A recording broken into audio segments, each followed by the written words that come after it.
All right, it is 7:01 and I'd like to call to order the August 4th, 2022 meeting of the St. Mark's Street Park Working Group. Full members in attendance and also with us, Greg Russell from VHB and Mike Klutchman, did I say that right? From VHB, who's a landscape architect, designer. The first thing I'd like to do is, before we even introduce ourselves, on the agenda, the first item was to review and approve the minutes of several meetings. I'd like to reverse that with number 2, which is the discussion with Michael Klutchman, Senior Landscape Architect, and make that our first item of business. Does anybody mind? Okay, sounds like a plan. What I would like to do first is, you've sort of got a general idea of who we are, but we represent historical, we represent open space, we represent the library, and maybe each of us could just very, very quickly say what our interests are in this piece of property that we're going to talk about. So maybe we could start with Kevin. How about that? Okay, so my interest in the property, I mean, I'm officially representing the Historical Commission on this working group, and our principal concern has been the still unresolved question of Native American burials and possibly colonial burials unmarked. And so that's has been, from my perspective, the Historical Commission's primary interest in making sure that that's resolved satisfactorily and that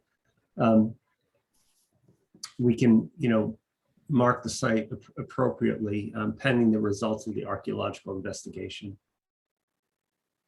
Okay, thank you. And Grant, how about you? Sure, yeah.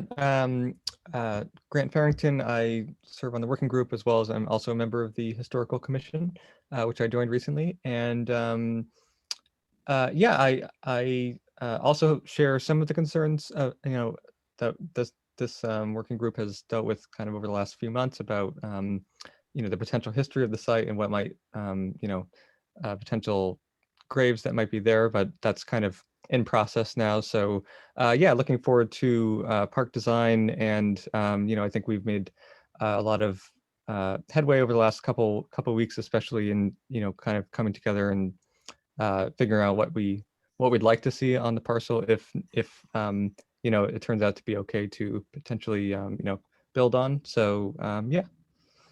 Okay, thanks. And Bill? Bill Sines. I'm on the ADA committee, so I guess that basically means I'm certainly interested in that sort of that approach to the problem. I'm also more broadly interested in making sure that the park is useful to a broad collection of citizens.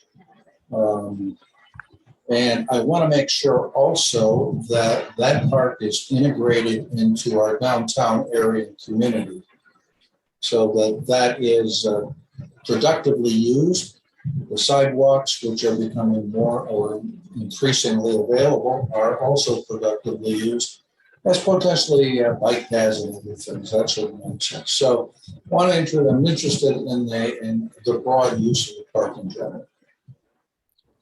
Okay, thanks. That's good. And James, how about you? I think so. I'm James Nichols Worley. I am a student at St. Mark's. How's my audio, by the way? Good. I'm a student at St. Mark's, which does own the land that the park is on, and I'm very much looking forward to really just this park being built and people liking it in general. So I'm really glad we have you here tonight as our guest. So thank you so much. And I really look forward to what we're going to accomplish tonight. Good. And Freddie? Hi, I'm Freddie Gillespie and Chair of Southborough's Open Space Preservation Commission. We were original supporters of the grant for this project, writing a support letter for the Pollinator Garden component. And when the committee was more recently, their charge was enlarged to not just be discussing the very narrow, defined what goes in that circle. I'm not sure what you call it, but to look at the whole park. That certainly is an interest of the Open Space Preservation Commission. We do have a pollinator native plant initiative, so to ensure that those components of the original plan, not in the same design necessarily, which we had nothing to do with, but the intention is carried through to this, is a high priority for the commission. But additionally, any park within the town is part of our open space planning, and we have an interest for that, how it relates to public use and visibility and natural resources. So we're very interested in all areas. We're not just a pollinator garden committee, or we're a commission actually, but all aspects of the park are of high concern to the commission. Okay, good. Now, Greg and Mike, two things I wanted to just cover first. One is the St. Mark Street Park Working Group. The new charge that we received from the Board of Selectmen, Select Board, was basically had three parts. One, we're supposed to generate a written recommendation to the Select Board regarding the design and themes for the proposed park. And hopefully, Mike, you will get some ideas from what we're talking about tonight and be able to come up with something that we might be able to include with that design or designs, plural.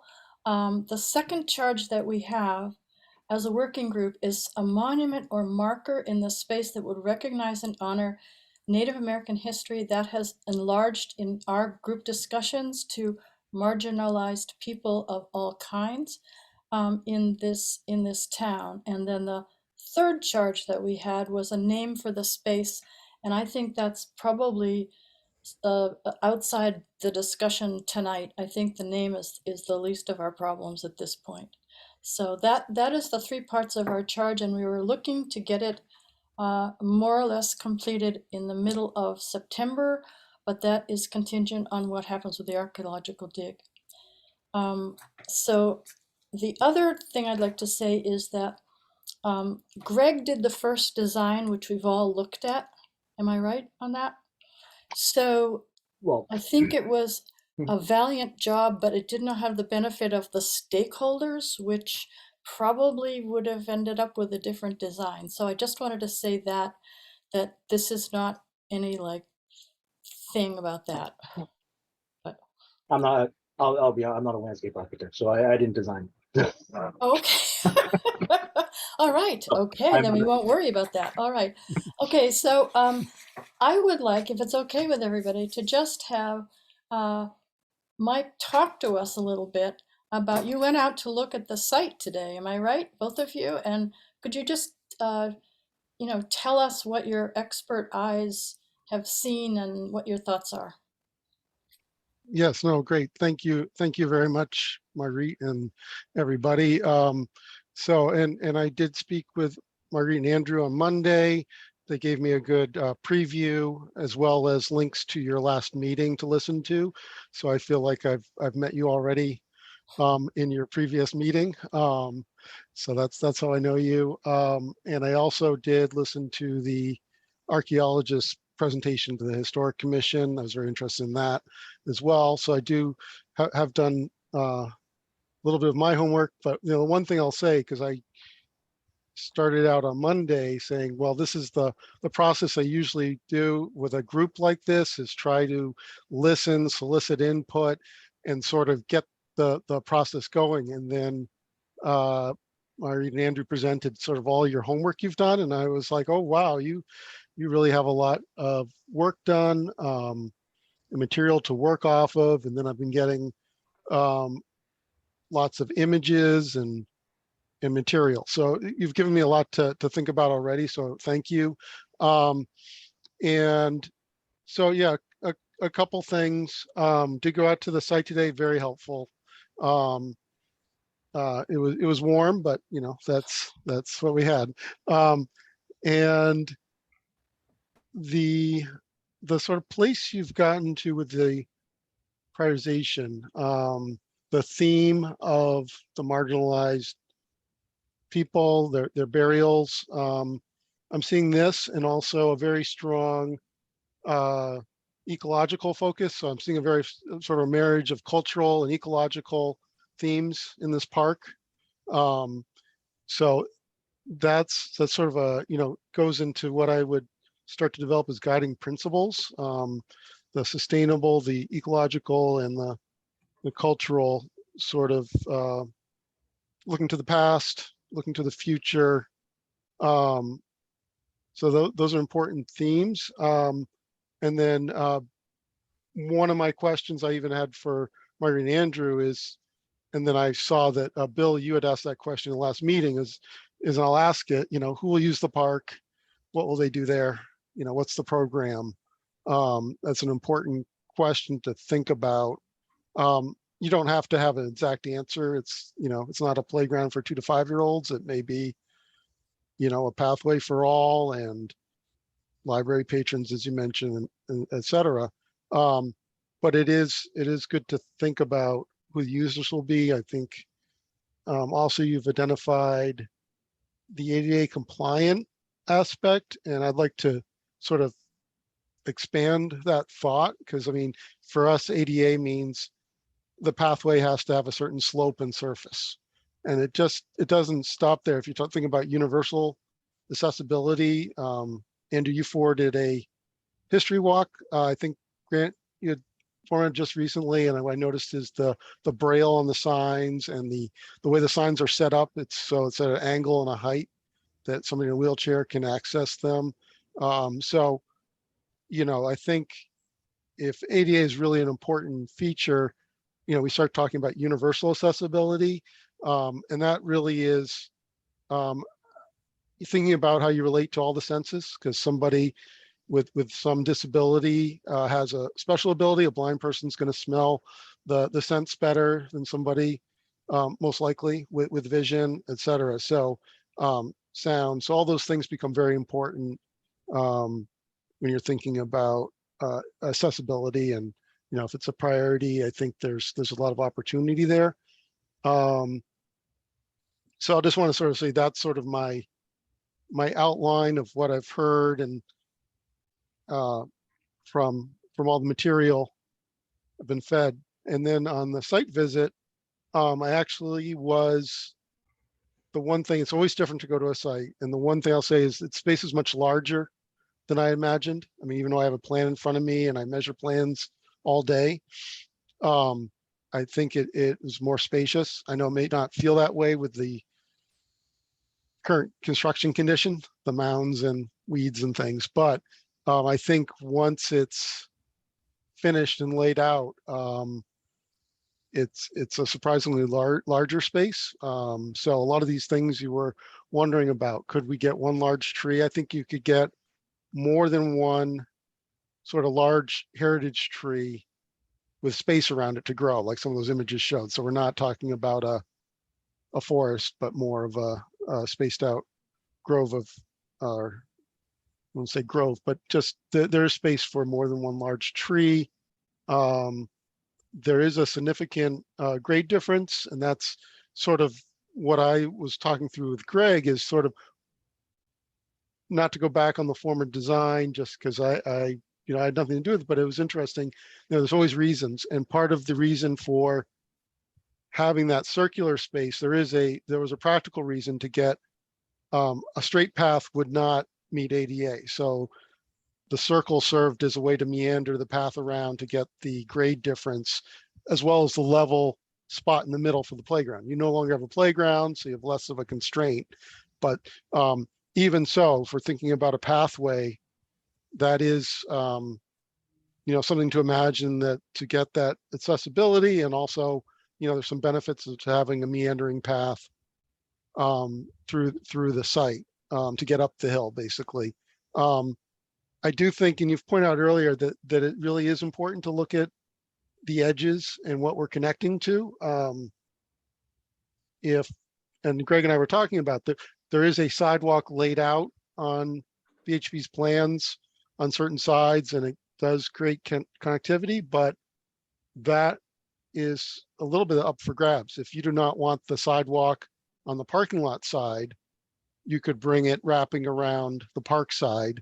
I would just it would just add connectivity to the park edge, not the parking lot. You lose a little of the green space. So there's trade-offs, but I think, when we step back, we can look at how we're connecting to the sidewalks. I don't, once you get too far beyond, the park, I think there's limits to how far you can connect the sidewalk. Greg was showing me where the sidewalk terminated at I guess the Pilgrim Church did not want their property have the sidewalk continue. So I think you're sort of stuck there. But I think, is it Main Street? What is the street that goes? Yeah, so I guess I'm just gonna Yeah. hop in and talk about the sidewalks here. Yeah. Just quickly. So when we laid out the sidewalks in general, we had laid out the sidewalks before there was ever a grant, the park, anything like that. So when we were doing the Main Street project, which involved Common Street and St. Mark's Street around the Common, one of the things that we ran into, which was, as Michael mentioned, the Pilgrim Church at the time didn't want a sidewalk on that side of the on their side of the street. Their property goes right up to the edge of the road, so that kind of was the reason for the sidewalk ending the way it is as part of the Main Street project. For the same reason, for purposes of not, timeliness and stuff like that, we kind of terminated the sidewalk for this project at the town hall, the back entrance to town hall and the Pilgrim Church, just because it was in the town right of way. The original plan had the proposed sidewalk going from where it ended at the library as part of the Main Street project, all the way up to the flashing beacon at St. Mark's. So up 85 all the way to St. Mark's to provide that connection. That's to that next crosswalk. Part of that was taken out because of for monetary purposes, but it is designed, it's permitted, it's gone through conservation. So that is where, from this project standpoint, would be the end of the feasible sidewalk. That being said, we have surveyed as part of other projects. We've looked at sidewalk layout all the way up to on 85, all the way up to the Marlborough City line. So there is and these have been done using through Complete Streets grant, or the Complete Streets program, the sidewalk committee that the town had put together, and I know that one particular location was one of the top places that the town had requested sidewalks, where people had requested sidewalks. So that is, again, there's a project there. It hasn't been designed, but the preliminary work and stuff has been done for that. And it'll, I guess, as money comes available, or as the town decides they want to move that forward, that can be advanced. But the general idea was to carry this, and then just focus on St. Mark's, the sidewalk that's laid out there. It was laid out on that particular side because we figured, one of the main, if people are walking down south on 85, if they're not going to the library or the park, they're going to town hall. Generally speaking, people don't cross the street multiple times to get to a destination. So then you're going to end up with, what we would call kind of horse tracks, goat trails, kind of on the side if you don't have a sidewalk on that side. So there's nothing wrong with having it on both sides. It's just a matter of, again, you lose a little bit of green space if you put one on the park side. So that was kind of the way the sidewalks was thought out. There are several plans floating around on the town's website that kind of demonstrate where the priority lies for some of these sidewalks based on committees that have been put together in the town. And so that's kind of So those are available to look at and kind of see how this area could be connected further out as you go kind of expand out away from downtown. So since I know you don't want to listen to me, I'll turn it back to Michael. No, thanks, Greg. Greg is my guide to the history of what is going on here. So again, I was sort of going on there. I do want to sort of engage on the program, the use, and sort of push that idea a little bit. The park idea prioritization table you gave me is a really good guide. It does, to me, they're all ideas, some I would put in sort of guiding principles, some are like specific improvements. But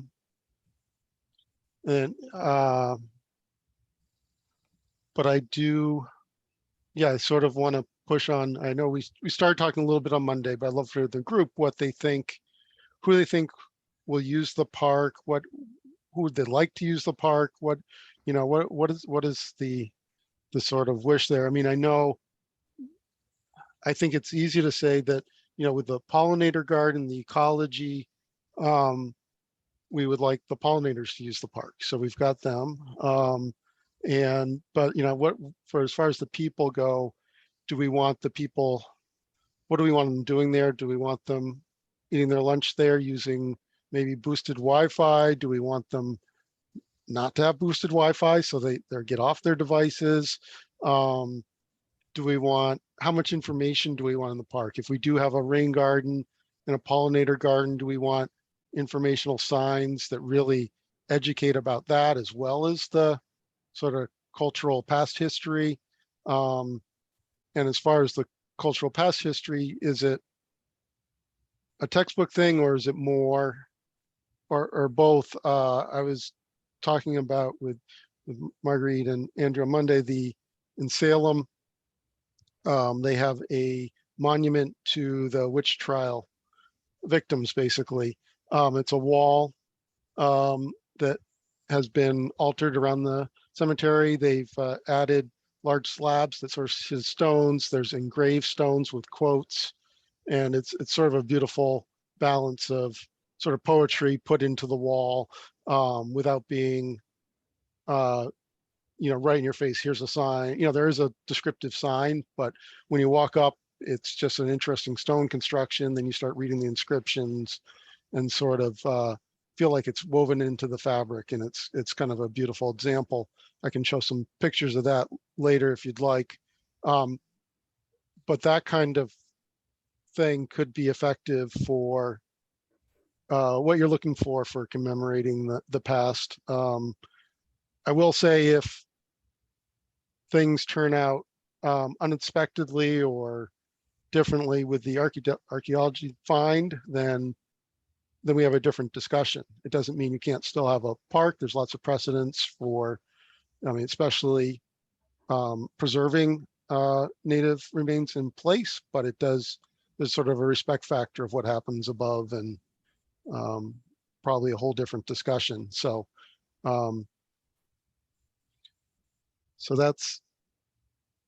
that's my first reaction. Again, a lot of good work. Thank you. And I do have some other ideas, but I really like if there's any questions people have at this point. I don't want to just keep talking.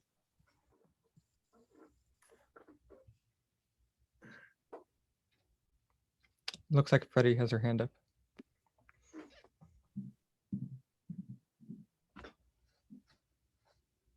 Hi, is it okay if I speak? I had a question when you were talking about the sidewalks. Mhm. Yep. And I thank you for your overview, because you brought up some really great information I hadn't considered before on the universal accessibility issues. With the sidewalks, I don't know if it's possible to bring up that plan you sent. Is that something you could put up? If I can share, I can I'll pull it up. promote you to co-host. Okay. Because I think it's helpful to see what I'm looking at on a couple of aspects. One is you were saying if you put it on the park side, you lose green space. Are Yep. people looking at the plan? Yeah. Okay, good. Yep. All So right. the- When you look at this plan, the sidewalks are on the parking lot side, correct? Yes, right here, if people can see my hand. And as your hand is going up, there's a big opening there for the entrance to the parking lot, correct? Yes, right Um, here. Yes. So that would be, if you were, say, in a wheelchair, you'd have to go across that opening, like a street crossing, correct? Correct. Correct. So just if you were thinking of putting it on the, and I understand what you're saying about people wanting the shortest route to get to the townhouse, if they were coming from the north going south. But often what I see is people currently traveling, like cutting across, like from events from St. Mark's Field over to the library and cutting across. They'd be more likely to be cutting across the park than the Mhm. parking lot to go to the townhouse area. So if you put the sidewalk on the other side, you're saying it's some loss of green space. Could the removed parking area in the parking lot then become green space planted with, you know, it's not on the park, but it would add to the feeling of having a more robust vegetative edging on the parking lot side. Yeah. And would also help reduce some of the noise with dirt and dust we're concerned about. pollution. Yeah. I mean, the one thing with that, and it's, you know, it's nothing that can't be worked around, but you know, any plantings on that side would have to be low. Just because because all the driveways are on that side, so any exiting vehicles need to be able to see around them. Again, nothing that can't be worked around. That was also, you know, one of the reasons, you know, on this plan, you can kind of see there was a crossing kind of like where from the field where you would kind of cross kind of through the park and across over to right there. Yeah, and that was hooking up. So And yeah, so I mean that, and that was kind of strategically located in part because of that, and just for sight lines going around the curves and everything. But there's nothing that says, you know, that can't stay there, and you know, we probably still want the sidewalk from the parking lot to that crossing, but you know, there's ways that we could plant around that to the south. Again, they just have to be low. and are there disabled parking spots in the parking lot, Greg? That wasn't this. It was really just a gravel. It was going to be a gravel Okay. for the time. You know, All right. the time being, it was basically just being formed. So That brings up a topic that might not be for this committee, but there's, or for VHB at this time, but there's a belief that the parking lot needs to go for site plan review, which would have requirements for tree planting and spacing. And I know some people think it doesn't hit that requirement. I'm pretty sure the planning board thinks it does. So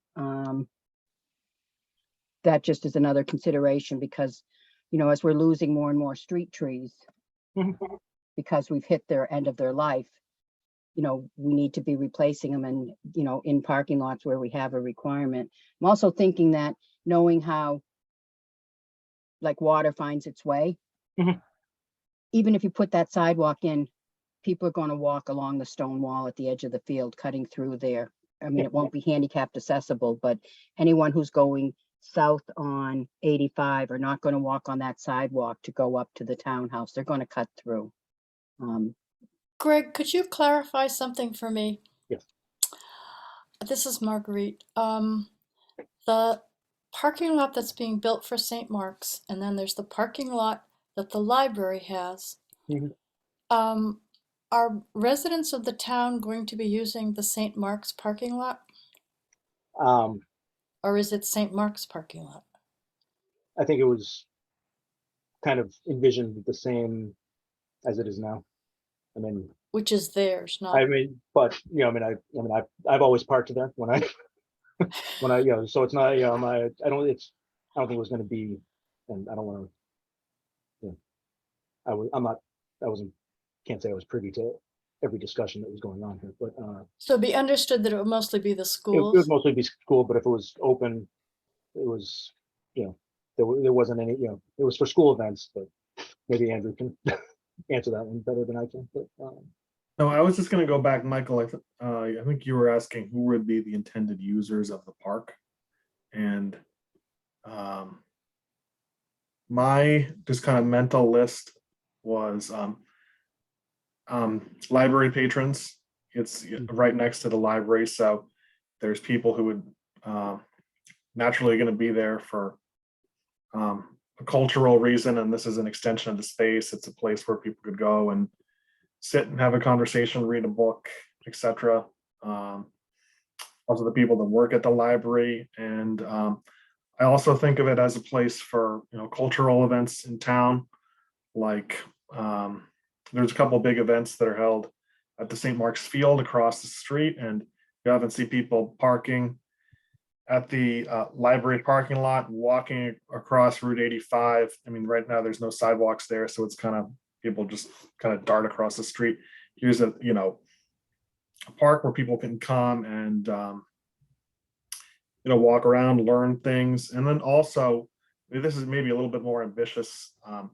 When we spoke on Monday, you used the term placemaking, and I guess maybe that's kind of a term in your industry, but I mean, it would be interesting if we could make a space and they could also be kind of advertise it as a cultural asset of the town. So it actually is a place where people might want to come and just check it out.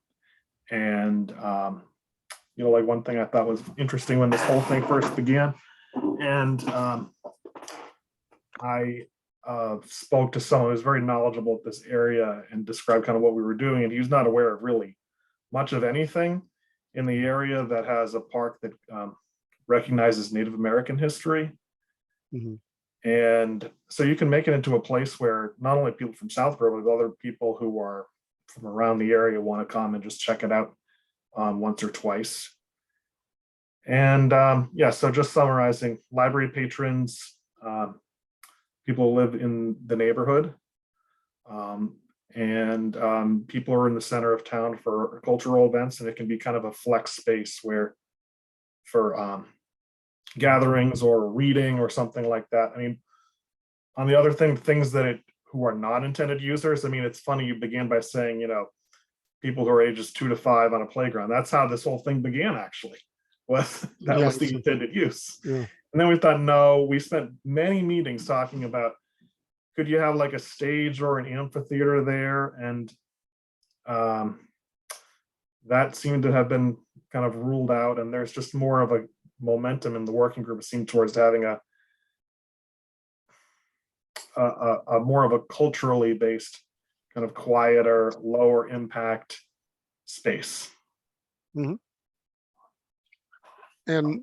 I mean, it's simple, right? I mean, you could just imagine that if it's the right sort of grove of heritage trees, the right earth form, the right sort of beautiful stonework, it could be that, but it's actually it's easy to put a playground down and expect kids to come. It's tricky. So I mean, it's a challenge that I think is a great one. Again, I think in the end, and this is sort of my, I'm thinking ahead because I can't help it, but I really want to pull more from your group is in the images you sent. That's great. That's what I asked for. I want images and what you think you like in them. And they were really telling. So I saw the idea of the idea of the trees, the sort of calm spaces, some open space. Definitely saw the ecological ideas, and then I think some of them really were simple. Like here's tree, the elm bank photo, the tree and the people under it, and a lot of space around. And I think it's going to be, from a design point of view, a question of balancing that with the really ambitious pollinator garden, rain garden idea. Just for form and size, and the rain garden, the pollinator garden changes over the season a lot. It's not sort of, trees kind of are slower kind of performer there. So I think you can have it all, but I think that will be when we start looking at designs, sort of how we balance the sort of open comm space versus sort of the more exciting pollinator plantings. And then again, how we emphasize that, how we direct people to them. I mean, you could have a pathway that the pollinator garden sits on its own, and you go by it, or you could bring people right through the middle of it. I mean, that's sort of how do you want to emphasize those aspects? But I think, you know, I think there's lots of possibilities. I think it's an interesting location when you talk about library patrons. You talk about St. Mark's, educational institution, and sort of this desire to not only have a pollinator garden, rain garden, but really maybe has an educational aspect where people just don't look at it, but they actually maybe are taught what's going on. So, you know, there's starting to me to be sort of this idea of a little bit of a open air library, if you will. You know, even if it's just the space where you go and read a book or meet people. So I think it has those possibilities. And then, you know, the memorial aspect, I think, can be a strong piece of that, where there's history to be taught. So I see Bill still has his hand up too. okay, then He's gonna use it I'd hand love up to too. hear questions. Yes. Bill and then James. I'm not sure how to put my hand down, but there we go. Took some time to draw up a rough view of what I thought the park might look like. Has anyone shared that with you? I've not seen, I don't think I've seen that one. I don't think I've seen that one. Okay. Is there, another question then, is there any reason that sidewalks have to parallel or run along the edges of streets? There we go, Greg.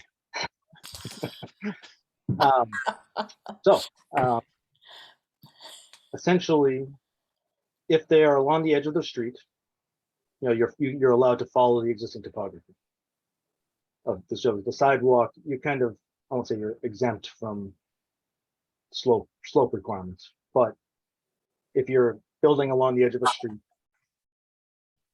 you know, the sidewalk is allowed to follow the slope of the roadway.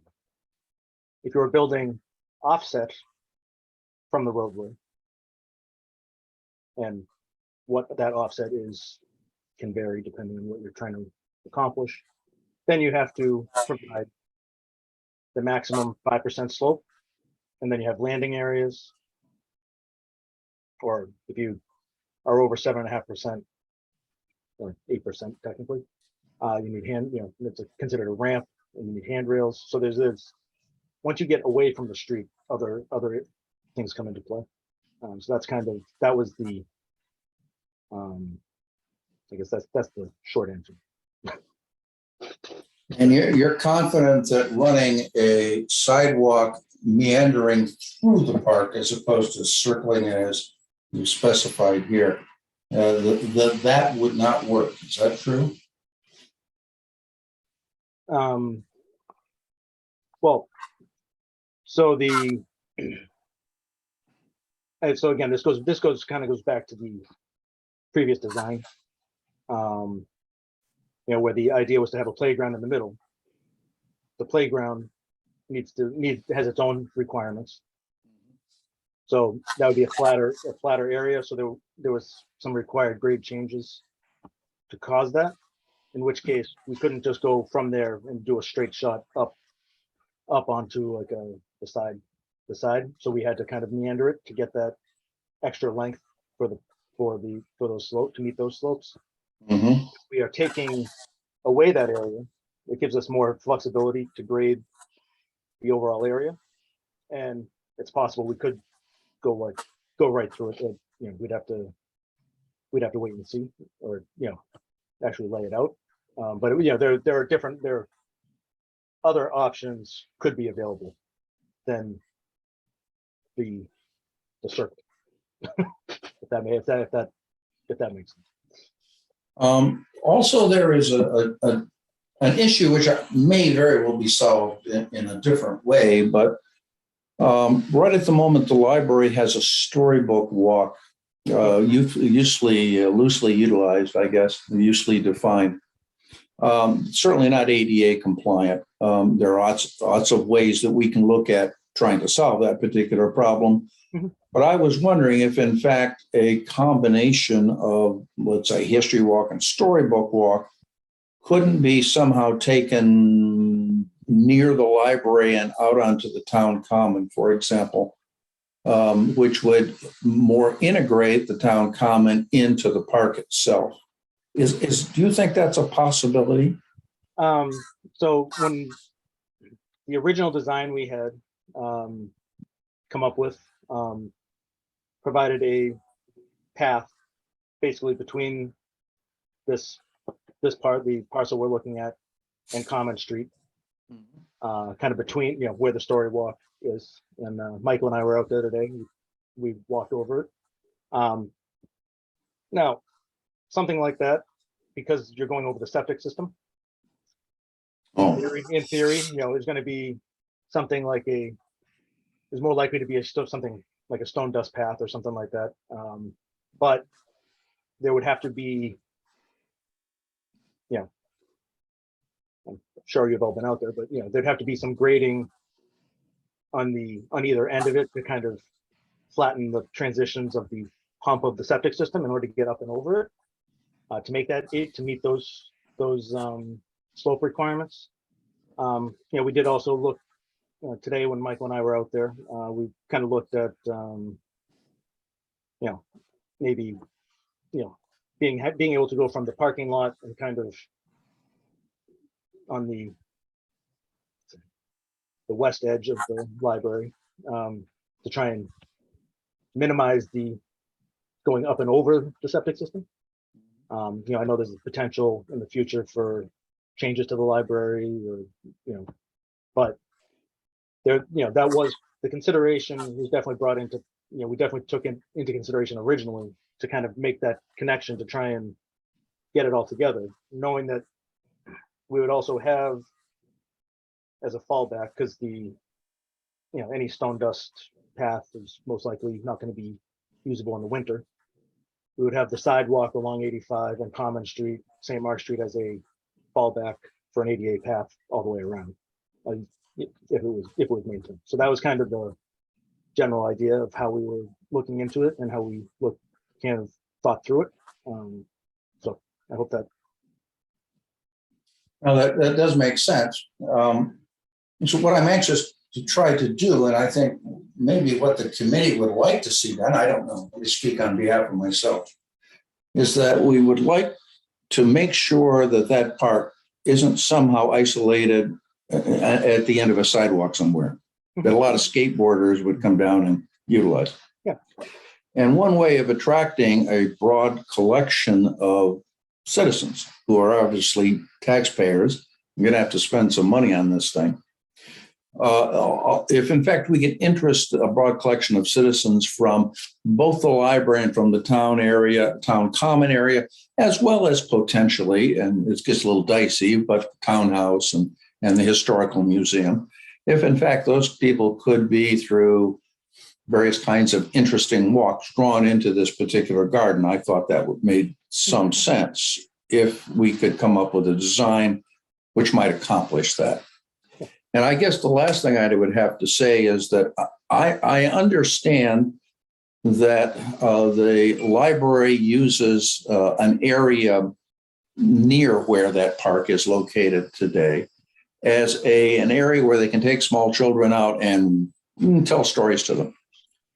The disadvantage, I have been told, is that when trucks accelerate from the light on 85, the story has to stop until the trucks are gone.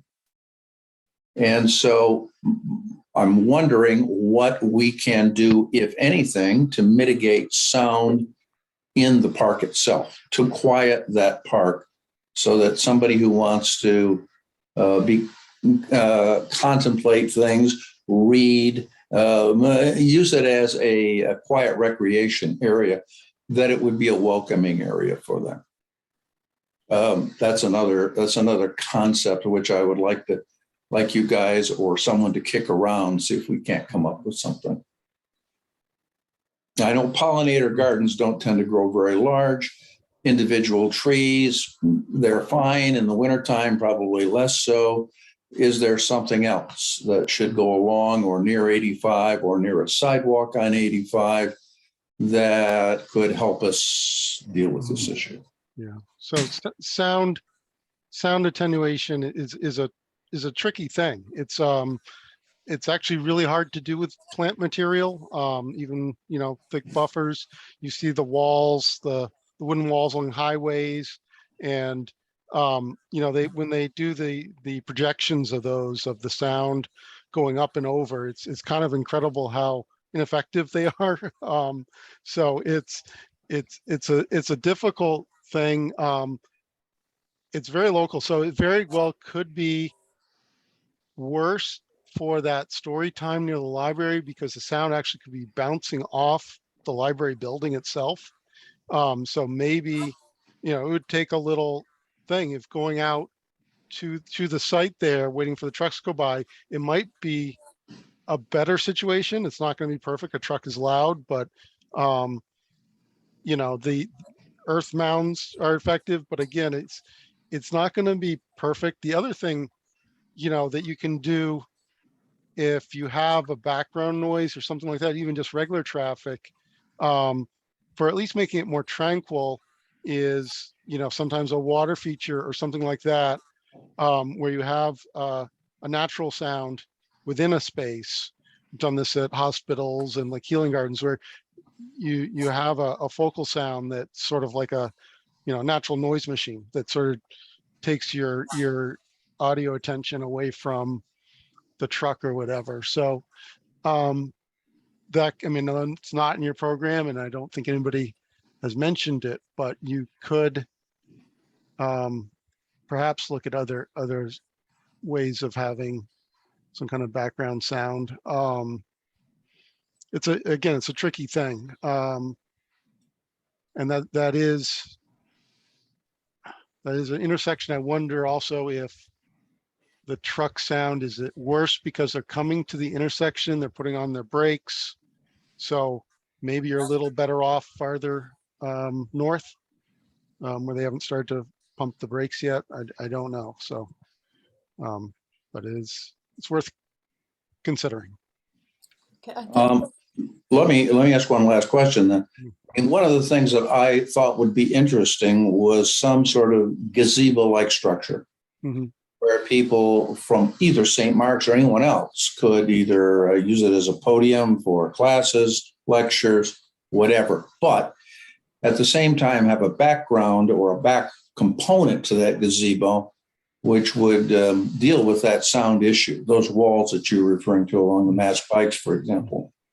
And that might be one of the elements which would help quiet the park. Now, I understand not everyone's in favor of that kind of structure there.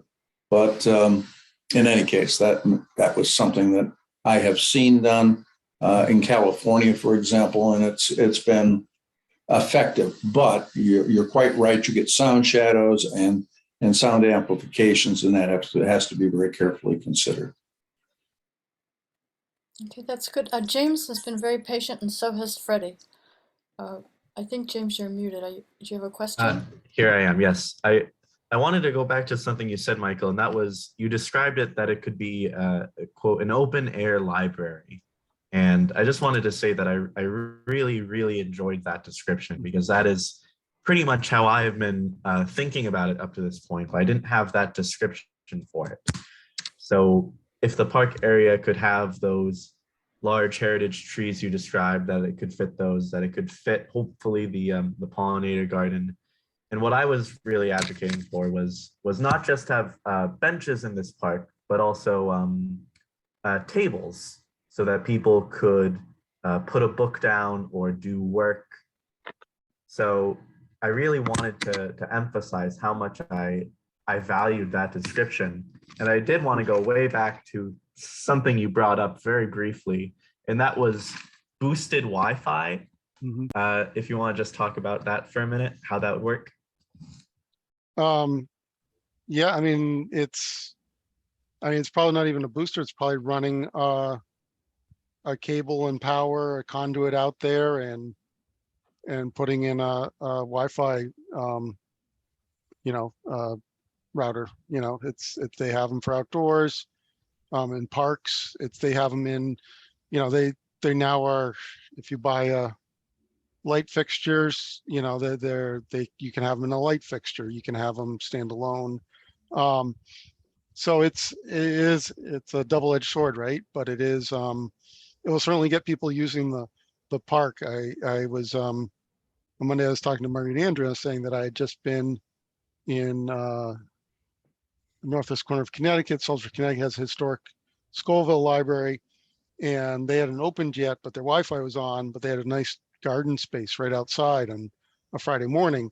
And I sat down and started my work day in this nice little garden. I really enjoyed having that opportunity. I mean, so I think but I think that's a sort of decision, whether you want that, whether you want it on all the time. But, if we're the pandemic, we all started doing stuff outside that we're not used to, eating a lot more, working outside. And I think, there really is value in that. So outdoor, a lot of people now go to the library to work, right? They don't necessarily pull a book. So having that outdoor ability to go sit down and open your laptop and work, it's it's an option. Okay, I just have to say Thank right now, you. parenthetically, that both the director and the assistant director of the library were wildly enthusiastic about that idea when I mentioned what you'd said. They were like, yes. Anyway, Freddie, you've been very patient. Hi, so I have a bunch of things to responding to things already raised up, so it's not all one topic. One, when we're talking about who's going to use the park, our fastest growing section of the population, from what I've heard of statistics, is going to be seniors. Mhm. So thinking about that, and also for the time being anyhow, that is walking distance from the senior center. A lot of them go for walks. So, being aware of that. When James talked about tables, I have seen well-used, utilized, small little round, or they could be square tables with a bench that has an inlaid checker or chess set. You Mhm. can eat your lunch at it, but if people say had a group that wanted to come and meet there and bring their own, checkers with them, that is something that could really, play into things. I would also mention that I have seen regularly before the park was, the construction began during COVID, there was a group of, I don't know, maybe 10 people. I would see their cars. I'd wonder, what were they doing? They'd park in the parking lot and then they'd get out their chairs. And these seemed to be older people, maybe a group of men, and they'd sit there and they were like having their own little gathering. And that happened at least once or several times a week. That sort of thing was already happening, and I would suggest it would continue to happen, although these people were driving their cars there. So I think being aware of where people can park and access it is another one. And back to the accessibility, I had, a couple things about the Pollinator Gardens. There are gardens and there's pollinator plantings, which include, we have a list that's been based on research, and it's one of the things we're hoping to incorporate more, which includes shrubs and trees. So it's not just thinking the Pollinator Gardens have to be a formal garden bed. And some of the trees we're looking for would be well suitable for a rain garden. And that was another question that is timely for this committee to be aware of, where and I've talked with Marguerite about this before, where there's an area, a low-lying area that floods and actually runs like a stream down the parking lot. We have a very high water table there. This rain garden could help alleviate some of that while also getting us some of the plants we'd really like to see to augment the pollinator preservation garden on the library grounds. When you sent out that plan, I thought it was, first I thought it was on the library grounds, and I said, no, it was on the park grounds. It appears to be 2/3 on the library and 1/3 on the St. Mark's ground. If you put it there, now you're faced with how would you fund it? Who would be in charge of it? And, you know, those are things that sort of need to be decided more quickly, because this Open Space Preservation Commission working through partnering with the library was looking at a CPA grant. And I don't know that the St. Mark's Park would pay for, and you'd have to get the library trustees on board. I don't know how much of a construction this is, but it's a major concern because you're going to have water issues in that area. I know that there's been some design already laid in. I don't know if that is already expected to be dealing with all the water issues, because that area still fills up. So if you have a spring or a stream there, you know, it's still there. So, I mean, what I can say, you know, about and I, you know, I replied to the email that you sent me, but, yeah, there was a rain garden proposed as part of the, or two, one on this parcel and one further down by where the existing puddle is at St. Mark's. Yeah, so the underground infrastructure for that rain garden has been installed and has been tied into the drainage on Route 85. That does not necessarily mean it can't be adjusted or it can't be added to, or, you know, modified in some way or another. The original design was intended to was oriented and graded to kind of direct, and the playground area was pervious, so permeable, everyone. You know, so it was going to collect that water and bring that in. So the idea was to kind of direct the water away from the existing depression and into the rain garden. That being said, there was always going to be, you know, since we weren't filling in the depression, there was always going to be some water there. But like I said, it's not out of the realm of possibility to keep the existing infrastructure that's been installed and modify it in some way to capture that area. There are some underground utilities in that location. Yeah. So we just have to be cognizant of how deep we start. Yeah. You know, no, I would say, because I was out there today, I saw the locations of the infrastructure again that was designed to take any overflow from a rain garden out to the storm drain. But you know, the idea is most of it infiltrates. But I do think the area you're talking about, Freddie, is lower. So I mean, it even if so it will be helpful if any of the runoff coming down the slope of the park site, you know, even currently that settled down there could be captured, but you're still a low point beyond that. So I think, you know, I think it's very reasonable that you could have another part of the rain garden system. It doesn't have to be all one mass. That could be tied in, possibly, again, depending on the underground utilities, to this other infrastructure, or a standalone thing, even with a dry well, because it's gonna be less water collecting. But I think you're absolutely right. It's a low point. There's no doubt. And then also, can I just say one other thing before I forget, just because it was a really good point you said about the plant lists, and that it's not just a confined pollinator garden. It's a, you know, it's a sort of guiding principle for the whole park, or it could be. One thing that's interesting is, you know, you talk about sort of the ecology of, you know, the pollinators, the songbirds and everything else, and you look for what they call keystone species. So that's any species of any kind that is sort of integral and glue holding a ecosystem together. So an animal, a plant, or anything else.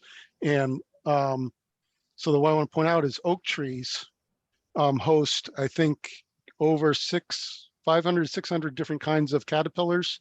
So they are incredibly valuable for producing the food that the songbirds eat, and also some of the moths and the butterflies, compared to a tulip tree, for instance. So, you know, that I'm sure that's on your list, but I would say, you know, when looking at even trees or shade trees, you know, you strongly consider having oak trees because of the value they have in the ecology of the site. but now I'll let you answer. I just wanted to make sure I pointed that out. All right, thank you. And I didn't see the response email, and some of this construction of the water flow I'm not familiar with, so can look into that later, not take up the whole committee's time. But Sure.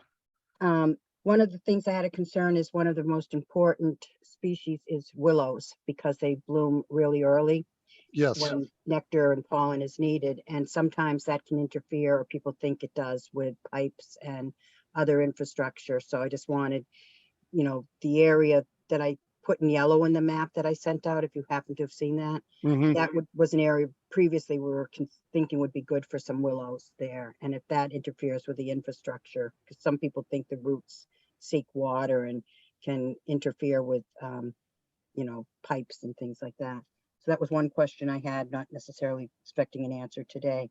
And then one other thing you had mentioned was whether a walkway goes through a garden or beside a garden. And, when we were talking, I think Bill was talking about how to put a accessible pathway through the park. And I have seen S-curves used in the past, and I can picture when I know I just sent pictures of big trees in grass. Mhm. That's not the complete vision. I was not walking away from.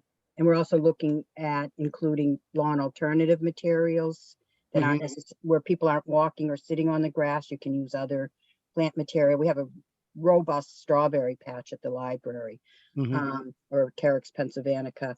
But as you walk through with an S-curve, the Pollinator Gardens could be on the side. But I know that some people have, which I am trying to take people on tours to alleviate their fear of bees, because most bees aren't going to sting. I used to be afraid myself, and I've been up close and personal for 7 or 8 years now and never been stung. And but you don't want to have a trail where people have to walk through where there may be bees flying around. So there needs to be an alternative to that. Yep. But I had envisioned an S-curve with the actual planting areas alongside. And then like another tree that's on our list is the redbud tree, which can be a beautiful understory tree, and it's an early blooming one. So that's it. I just wanted to make those points about and raise the issue of willows and the roots, if that's a problem. Thank Okay, you. that's good. Just quickly, Bill and Andrew both have their hands up. So, Bill, do you want to talk? Or are you done? Just quick comment, and this is something for you, Marguerite. 5G, which is, as you know, could very well be used for Wi-Fi. 5G has become, or was, an issue in town among some people. Yes. So just be sensitive to the fact that extending Wi-Fi and other things into open space may be a problem. You can't win. I swear No. to God. Anyway, okay. Yeah. Thank you for pointing that out before we have picketing on the main street in front of our prize-winning park here. Andrew, did you have a question? So I just had a quick thought of it, what Freddie was saying. But you mentioning oak trees and willow trees, is that on the other side of the street, St. Mark's, their field is lined with really old, they're oak trees, right? Very mature. No, they're not. Aren't they maples? They're maples. Uh-oh. Okay. I don't know. Maybe they're oak. Trees. What? I think some of them are oak trees. I would say. Okay. So Just the point I was making is to consider ways that, if you're going to plant a heritage tree or 2 heritage trees in this park, having them kind of visually match the trees on the other side, which are really, really nice. Yeah, no, and it's, I mean, there you have a mix of trees. You do have some maples, and oaks, red oak. I noticed, I think more on, if I was right, we did that little walk with Greg today around the library from church. I think in one of the side, on that side, maybe in front of the church, there's a really nice white oak, which would definitely be a good option. I mean, you have a mix, but the white oak's actually are even higher valued as a keystone species for some reason. Cavaliers like them even more. So yeah, no, I think that large scale, and their form tends to be sort of your classic tree that spreads out. And I mean, you can have a red oak that gets that spreading, but the white oak is really the sort of classic spreading oak. So not that I'm already have this in my head, but I kind of see that one. Maybe we do. Kevin, you've got your hand up and you've been very patient. Sure, thank you. Michael, it heartens me to hear you talk so sensitively about the trees. And so this is a kind of related question. The scrim of trees that was left in the southwest corner of the parcel that we're addressing, it's really the only substantive, cluster of trees left there. In that cluster of trees, a couple of them are actually dead and will have to be removed. They're safety hazards. I believe the tallest tree there by stature is actually completely denuded. So, one of the questions that came up when trees were removed in original sort of site preparation arose connected to the old burial ground, of course, just to the south.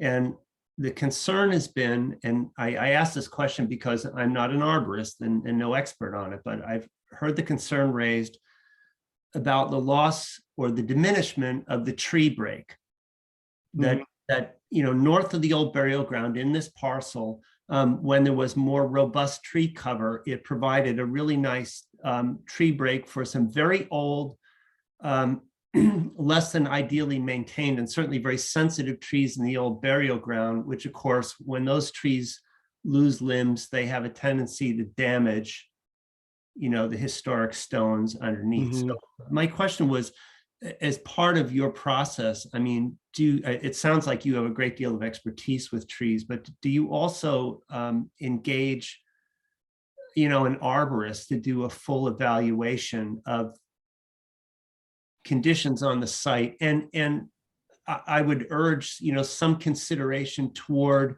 this question of a tree break, because again, I really asked the question not knowing what the answer is, but having heard the concern, I'm obliged, on the commission that I serve to take that concern seriously.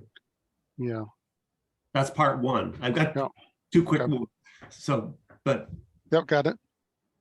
So what's part two? Well, no answer. Oh, do you want? Oh, okay. So yeah, I did look completely unrelated. So. Okay, fine. So I did look at those trees today. There's sort of a mix of things. I think there's some Norway maples in there, and then I also noticed they have an ash tree. I think the dead one could be an ash, but that they are emerald ash borer and another fungus. We're losing our ash trees. That's happening. You can't really do anything about it. So because they're in there, they're on their way out. I don't have great faith or whatever that this is going to sort of rebound in a great way. If there were more trees with it, yeah, maybe it's a little, you always see this when they do a development, they take some trees away and then the ones that are left are more vulnerable because the trees grow together. I don't know how much of a wind, if you're talking about a windbreak to the northeast of the historic cemetery, those damaging winds typically are the winter winds. They're deciduous trees with small canopies. I'm not sure they're providing a lot anyway. But they might be doing something, but I really,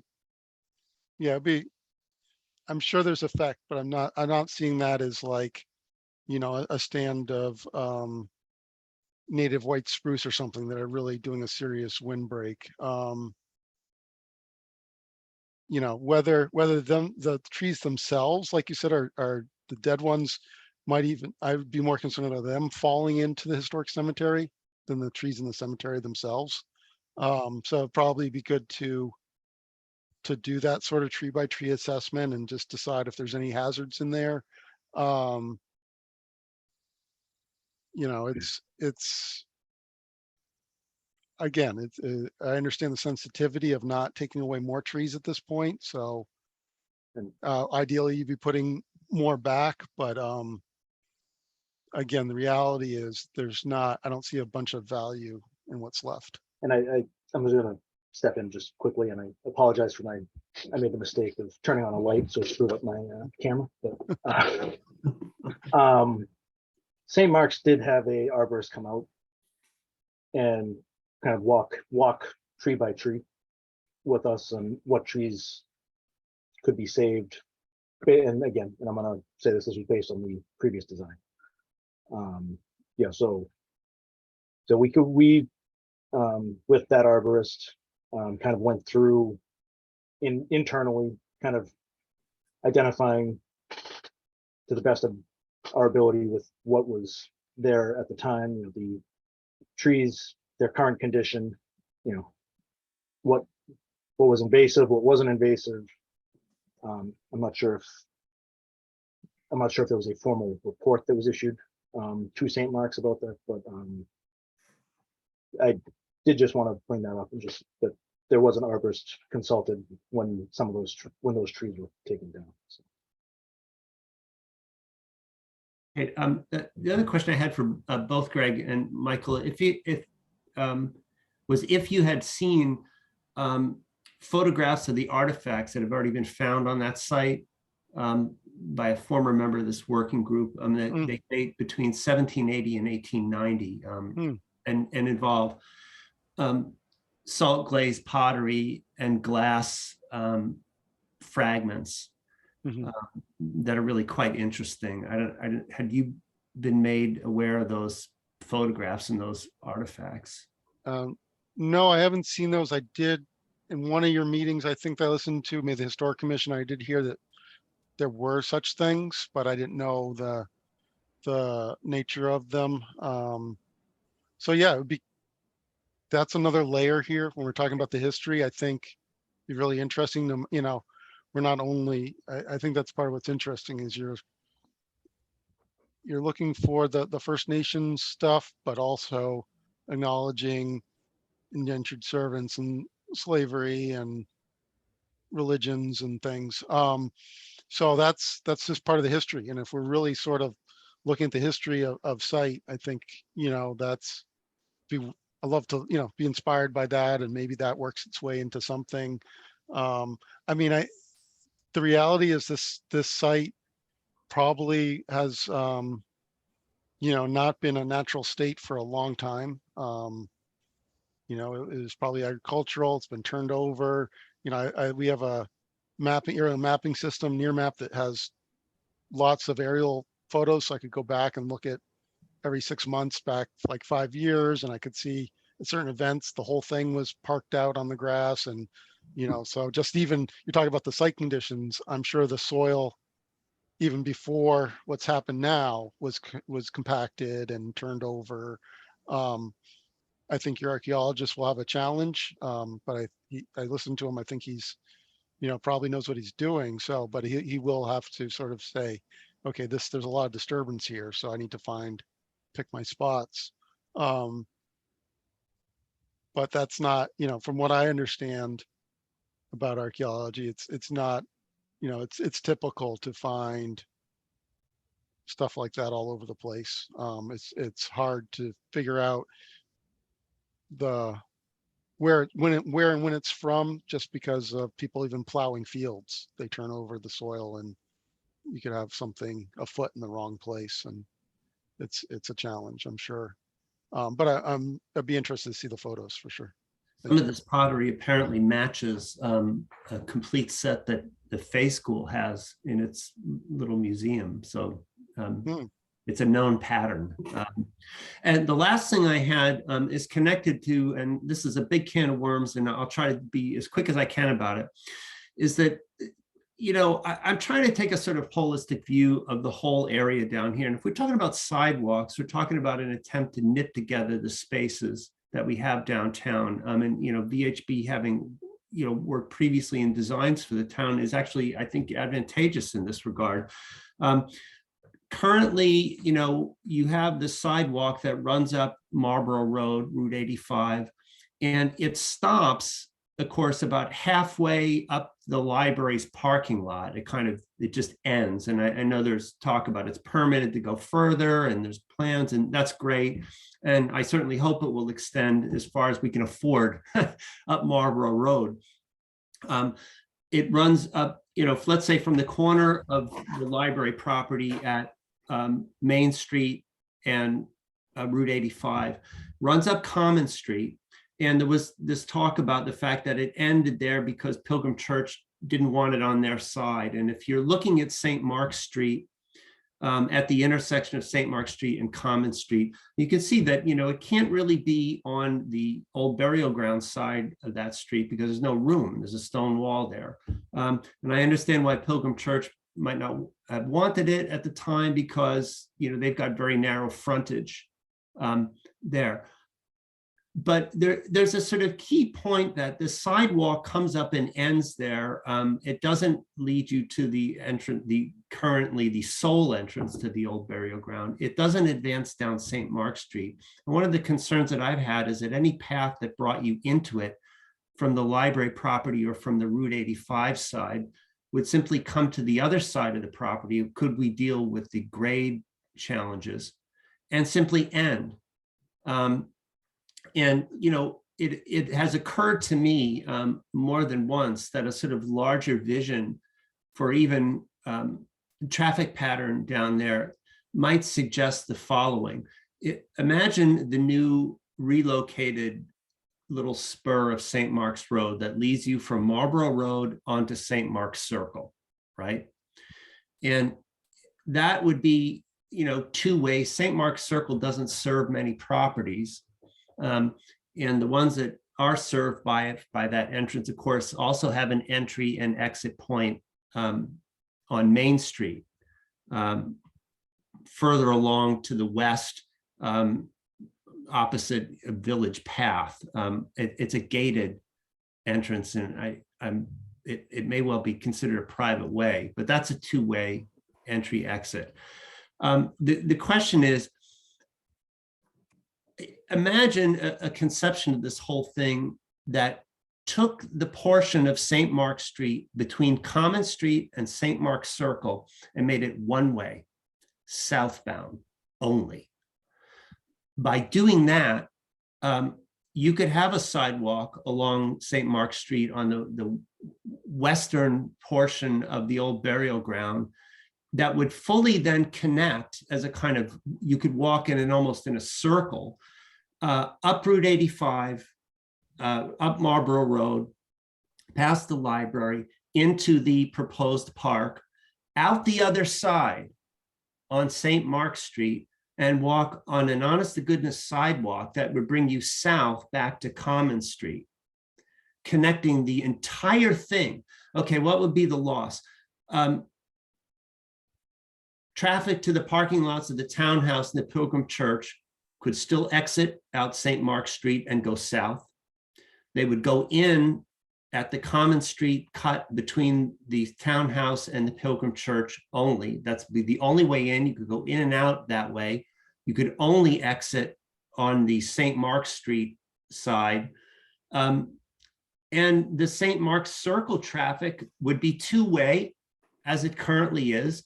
In other words, you would take a couple 100 feet portion of St. Mark's Street, again, make it one way, southbound only, have a walkway there so that you could actually knit all this together. I would observe, I walk there quite frequently, and I would observe that the only time I have to get out of the street on St. Mark's Street is not for people coming in and out of the church, the townhouse, or going to St. Mark's Circle, which is quite rare. But it's people who don't want to sit at the traffic light at 30 and 85, racing up and down St. Mark's Street to cut off that traffic light. And they go like bats out of hell and scare the living bejesus out of me. I jump out of the road into the grassy portion and get out of the way, and dragging the dog with me. So, I just, that's more than anybody wanted to hear. But I just, again, the motive here is not to have a path to a park that comes to a dead end and people turn around, but to actually integrate. there was a time, right, before the rural cemetery movement in the 19th century, you know, where people didn't want you to go into burial grounds. And they try to keep you out. I would like more people to come into ours and appreciate it and be able to walk to it and have it be accessible and have a sidewalk come to it and have you know, again, to be able to walk. If you look at that entire triangle demarcated by 85 St. Mark's Street and Common Street, if you could somehow have walking opportunity around that entire perimeter and through this proposed park without having to, you know, hop out into the street periodically, I think it would be a big win. So I'm gonna let Greg answer, but it looks like that section of street, Greg, is like 20 feet wide. So is that, can we do that? I mean, I have to let Greg answer, but I like it. I mean, I appreciate that idea, because I mean, I think that was always the goal, was to kind of get that continuous sidewalk throughout the area. I mean, I'm not positive about this, but I'm pretty sure St. Mark's Circle is a private roadway. So that's has its own issues. I mean, I would say the best thing to do would be to approach Pilgrim Church again and see if they're willing to provide that connection, to finish that connection. Because I mean, I think when when we were going through the design of the Main Street project, the church had just been refurbished, and so there was a lot of we don't want to touch it right now. We just went through big renovations and everything.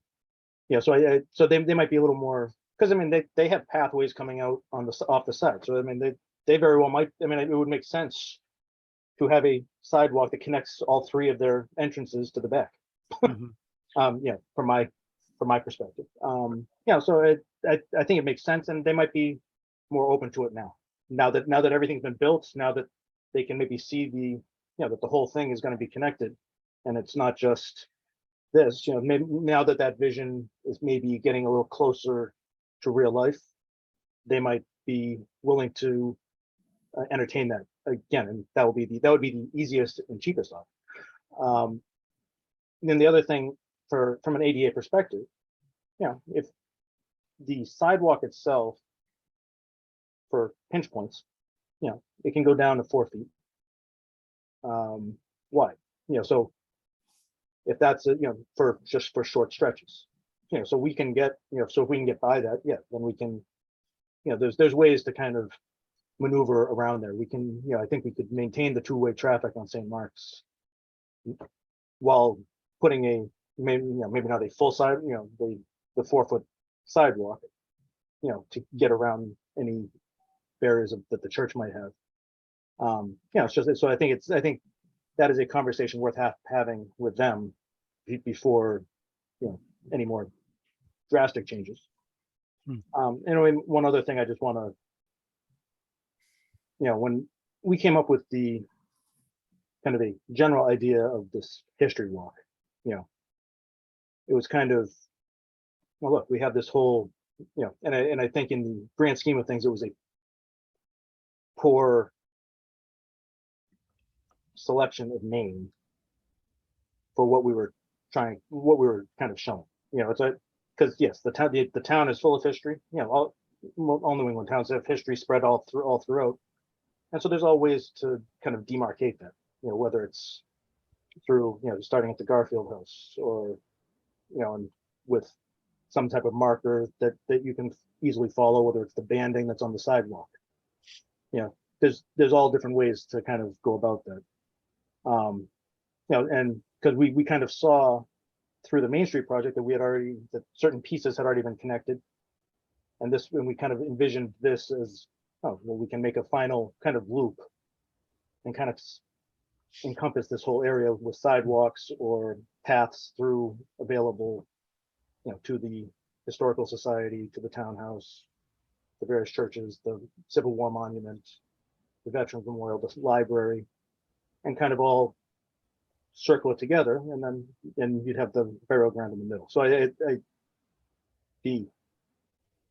think it was a bigger vision knowing that we were looking at one small piece of it.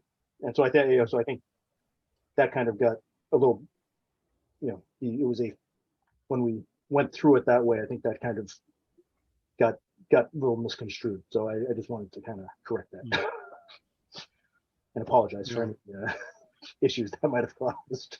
And not to get on my lane, Greg, I'm not gonna, I Yeah. just was looking at this while we're talking, and the pinch point to me, if I'm the church, is the corner, right? The corner of the building where that gets tight. And if you go on Google Street View right now, you'll notice that there's a kid walking his dog right around the corner on the grass, which is funny. But I also noticed that that is exactly across the street from that. It's where the historic wall Yes. tilts back. So there's actually space. You could do a realignment.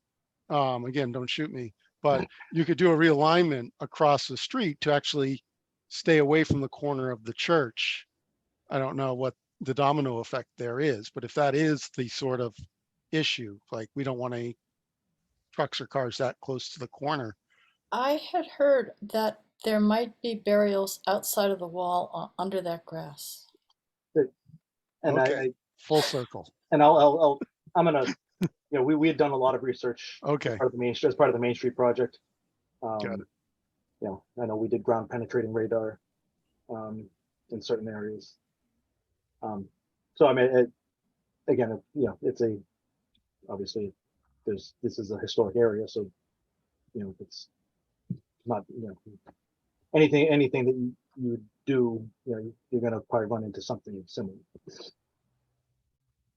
Okay, I don't have a feeling about that piece of burials there one way or the other because I'm not quite sure what is going on there, and that's just hearsay, so don't take me too seriously.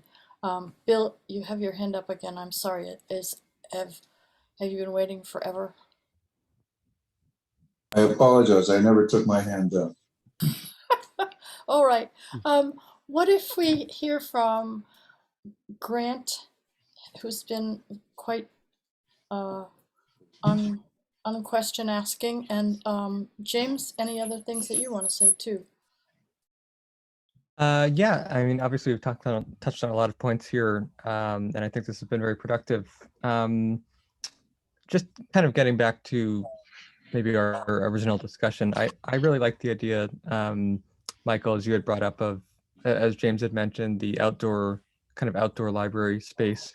One thing that's kind of come up over and over in our discussions over the last few months here is the use of this property as a passive, well, we've called it a passive recreation space, but people have often brought up going there to read books, sit on a bench, maybe gather, but not in a not a huge gathering kind of, and not an active recreation, no soccer fields or anything like that.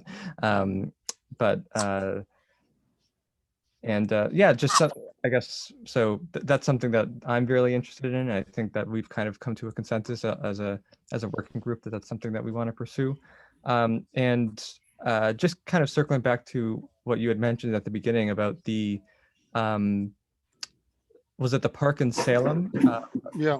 Honoring the Salem witch trial victims. I'd really love to, if you have pictures of that, I'd really love to see that, because that sounds like a fascinating way to kind of incorporate that, because that's something that we've been struggling with as well, about, if you're going to include some sort of historic marker, would we do it like a placard or a signpost or a series of signposts, or how would it actually work? So I'm curious to see so again, it's a different story. So here you go.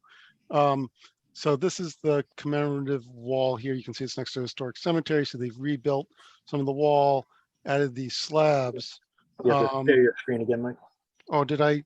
Oh, I didn't actually hit the share button. So there we go. So the historic cemetery is back here. Here is the wall, which was rebuilt. These sort of bench slabs were added. And then in this wall, there's actually stones that have engravings of the names of people who were tried and killed for being witches. And then, in some of the pavement, there's this sort of quotes from some of their, the recordings of their trials, where they had their last say. So that is, it's a slightly different thing. I wouldn't, think we're talking about such a large wall, but it is a way that instead of simply having a plaque, of how, just an example of how, something can be a sort of rich landscape feature that is historic, but also is kind of, definitely has a message. So that's, Thanks for sharing that. I appreciate yeah, it. that's, and you can look it up. There's more images, but it's just when we were talking about this, that's what jumped to my head. This was done by a firm I worked at 20 years ago. So that's why I knew about it. Yeah. Great, thank you. I'll just cut in on one last idea on that, is that if we are to have this idea of sort of memorializing marginalized people or people specifically who don't have marked graves, that we avoid markers that look themselves like gravestones. I remember there was one photo someone shared of little stone placards on the ground with names on them. I just feel like that bears too much resemblance to a gravestone. But I think that idea of those plaques in the wall is far enough away from resembling a gravestone that I think it would be okay. Yeah. That's a good point, because that can be very confusing when you're looking at something and you don't know. Maybe we will have graves we're commemorating and we don't know, but it's but that's a really good point. It's good not to sort of make that sort of impression. Did you yeah. notice by any chance that really magnificent pile of big boulders? Yes, I did. I noticed that. And also, there was one particular slab of granite with an iron ring attached. I'm wondering what we think that is about. That was really cool. And yes, there is a lot of boulders there. They're some are a little beat up, but I think they're an opportunity. At least some of them for sure. They're beautiful. A Yeah. lot of them. Yeah. Michael, in terms of kind of next steps, like, do you think that you can, I don't know if we're reaching kind of a super saturation point now where we've, Yeah. Because you've now, you walked the site, you watched the video of our last meeting, watched the historical committee meeting, and now, we've thrown a lot of ideas at you. In terms of kind of a next step, do you think you could put together kind of like sketches of different ideas that you have based on all these? Obviously, it's a challenge, but kind of a exciting challenge to try to incorporate all these different ideas and present a couple different options. What do you see as kind of a next step? Yeah, I mean, I think I could. I think you fed me enough. I mean, not to shortcut some of the things that were brought up as far as doing a really rigorous site evaluation. I know, we know a lot. VHB did the survey before. We, but it doesn't mean like things like before things get, finalized as design, we want to go out and sort of listen to the sound, sort of do some fine tuning, do some more soil evaluation. I mean, it's sort of everything there is turned up. Typically in a design like this, I didn't look at the other design drawings carefully. You'd be bringing in new soil and just saying, yeah, we're starting over. But depending on how the grading works out, ecologically, I'd like to keep as much of the material on site as possible and work with what's there. So, I mean, I think those things have to happen at some point, but I feel I just sort of don't want to shortcut that thing. And then sort of at some point, it's good to record sort of things we talked about, the opportunities, constraints, where the sun is, things like that. So I don't want to shortcut that. And I'm happy to sort of proceed in that manner. But if you'd like to see some of these like programming diagrams, sort of like where things can be, are, even concepts of here's a table area, here's a pathway, here's a garden. Here's sort of 2 or 3 different ways the site could be organized to test it out. And then you sort of take that and still do the rigorous assessment. I think definitely you've given me enough. Sometimes you have to go a little slower because these ideas are not formed, but you've done a lot of work. So the answer is yes. I think we can sort of take it to the next level, sort of spatially lay out some of these ideas and see how they land on the site. Are we talking 2, 3, 5 heritage trees, the size of the rain garden, things like that. I think that they'll be telling. And then really we have the contour plans so we can show you what we mean by a meandering path being accessible, what that does. So I think we can do all that. It does take a little time. So that's the only thing I'll say is I'm excited, ready to dive in. And, there's a great group. You've done a lot of work, seems like very knowledgeable. It is going to take a little time to get you something worthy of all your ideas. So Gotcha. it won't be next week, Gotcha. but What would be a reasonable time frame? Roughly, so that gives you plenty of time to do what you need to do. yeah. And I mean, not that I'm stalling, but the other thing I just want in the timeline, and I think you're well aware of this, things could change depending on your archaeologist. I know he's not going to be done until September. I'm happy to still go ahead, but knowing that, eyes open. And then I also wanted to, again, this doesn't have to slow me down, but acknowledge something I heard at the end of the last meeting about some issue about maybe having to do some tree replacements and stone wall replacements for somebody in town has an issue about what was done before. So I wouldn't know how that would affect the design, whether in the park you'd need a certain number of trees. We're talking about trees anyway, or I don't Is really that know what that means. the scenic roads? Yes, Yeah. yeah. I don't know how that would affect what we're doing, but again, just acknowledging that those could affect anything we come up with. But I think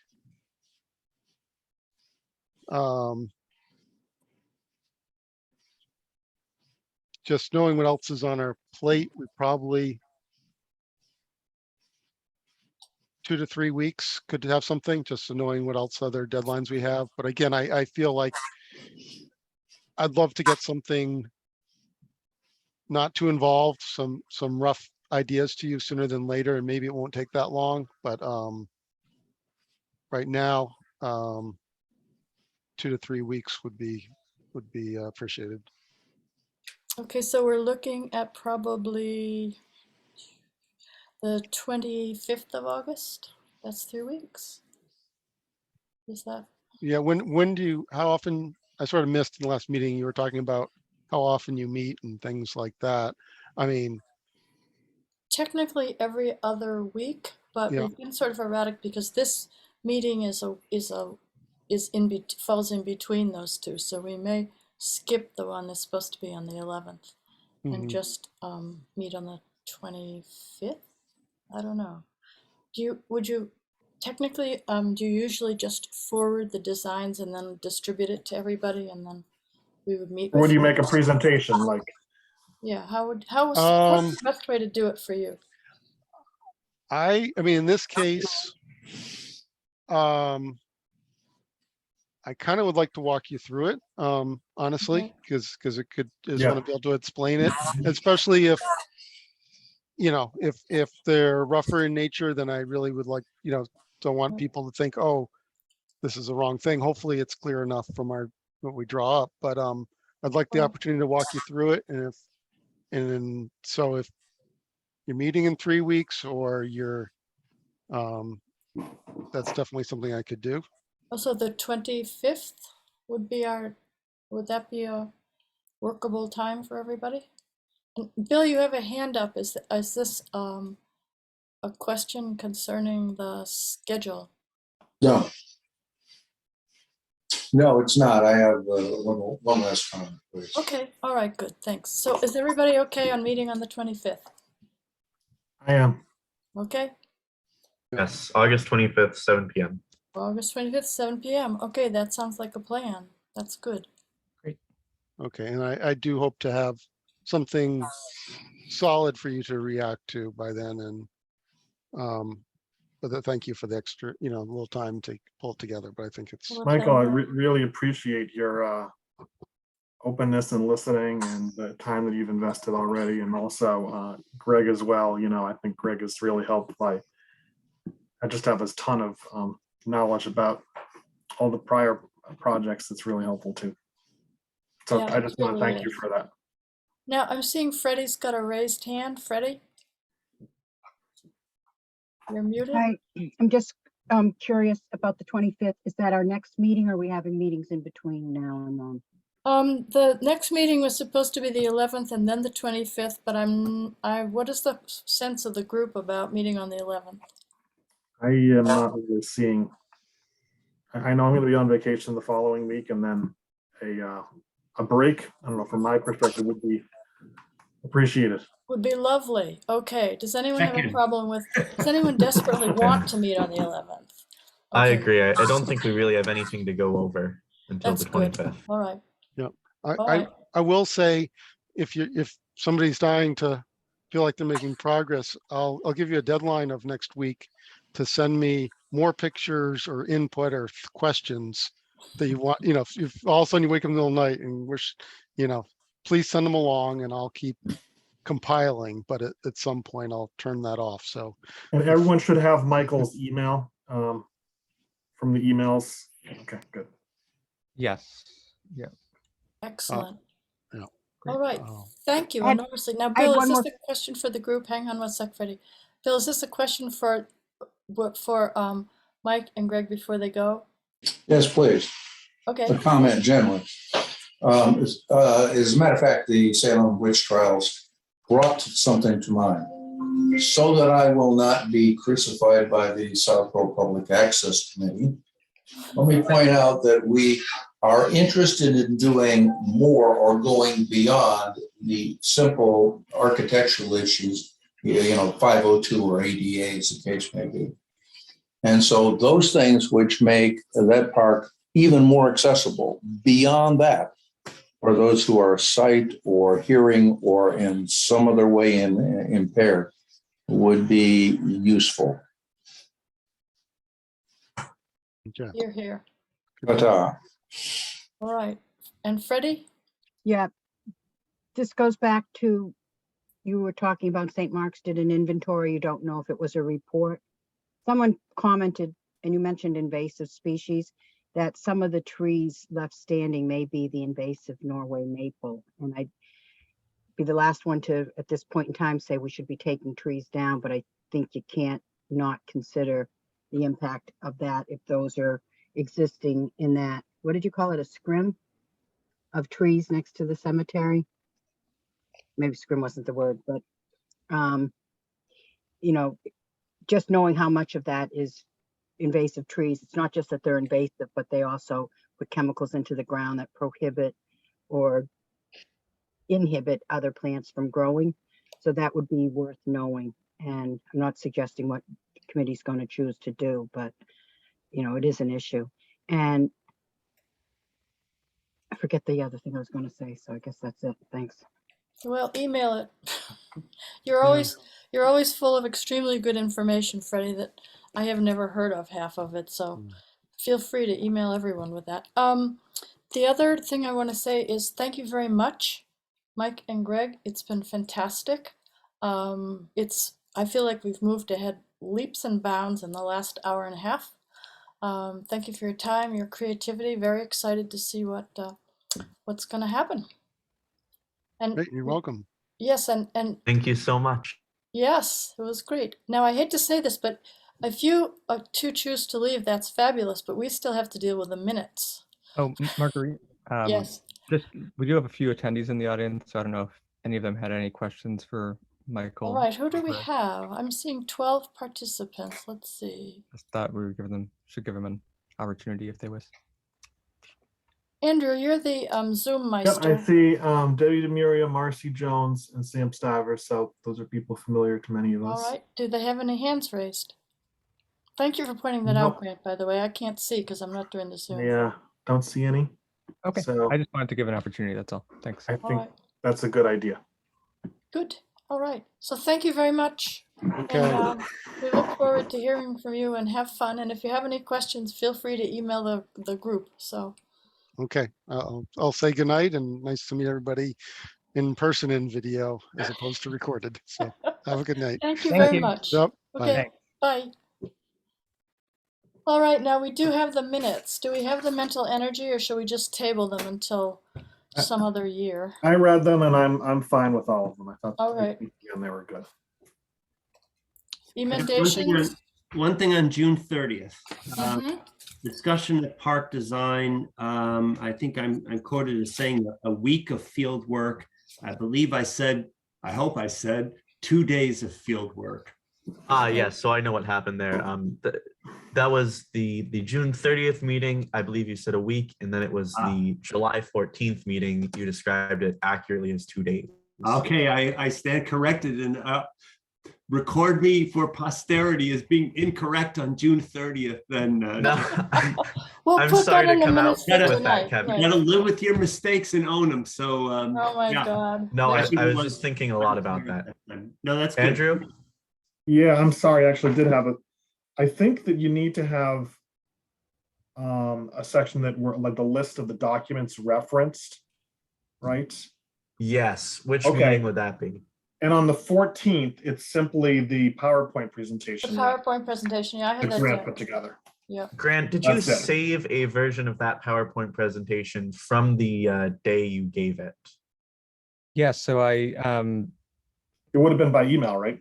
yes, it should be in my email, the original version, and then the amended version I also emailed. So I think I provided Marguerite with the, I provided. Right, the original too, it has a different date on it. July 28th I is will- the final one, yeah.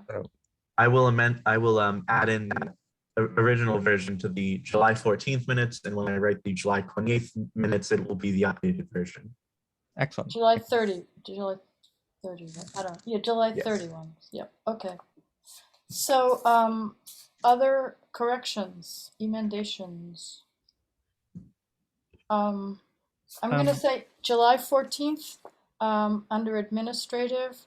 I'm gonna say for C, it should be minutes, June 30 tabled. If that's okay. But it has this heading, right? Above it is Yeah, these. all right, amend then leave approved it minutes. alone. Leave it alone. It's too late now anyway to make major things. Okay, so other than that, I think they're fabulous. A colon in meeting adjourned 8:51. And then one of them is going to have the first version of the prioritization, and then the later one on the 30th will have the final version of the prioritization. And I think that's it. Adjourn, ladies and gentlemen. Well, do we have to accept the minutes? Oh God, sorry, it's getting late. All right, do I have a motion to accept both sets of minutes, or do we have to do them one at a time? Do I have a motion to accept the July 14th minutes? So Moved. As edited? Hello? As edited, right, okay. So, Kevin moved and second? Do I have a second? Seconded. I'll do that. I'll say that's Grant, because I couldn't sort it out. All right. Trustee Landry, aye. Trustee Signs. Why am I saying trustee? Working it's group getting member late. Signs. Aye. Mr. Dennington. Aye. Mr. Miller. Aye. Mr. Farrington. Aye. Ms. Gillespie. Aye. Mr. Nichols Worley. Aye. All right, unanimously accepted for the 14th. Do I have a motion to accept the minutes of the 30th of June? So moved. Okay, Second. that is going to be Grant. The second, was that you? As edited again, I think. As edited. Sorry, yeah, okay. Who moved? Was that Grant? James moved and I seconded. All right, that's fine. All right, and Trustee Landry. Ms. Landry, aye. Mr. Signs. Aye. Okay. Mr. Nichols Worley. Aye. Mr. Miller. Aye. Mr. Farrington. Aye. Ms. Gillespie. Aye. Mr. Dennington. Aye. Yes, thank you, everyone. It is quite unanimous. All right, do I have a motion to adjourn? So Andrew makes moved. that motion. That's gonna be, James makes the motion to adjourn. I Second. will second. Okay, Grant will second. This is getting like an auction. Okay. Landry, I sign, Mr. Sign. Do I hear 50? Okay, Mr. Nichols. Yes. Aye. Please. Mr. Dennington. Aye. Okay, Mr. Miller, Aye. Mr. Farrington, Hi. Ms. Gillespie. Aye. Thank you, everyone. I think this was a wonderful Congratulations. meeting and I learned so Adjourned at much and I hope 8:52. you all feel the same way. All right, it is 8:52 and we are adjourning. Great. All right. Thanks, everyone. Good night, everybody. Thanks a lot.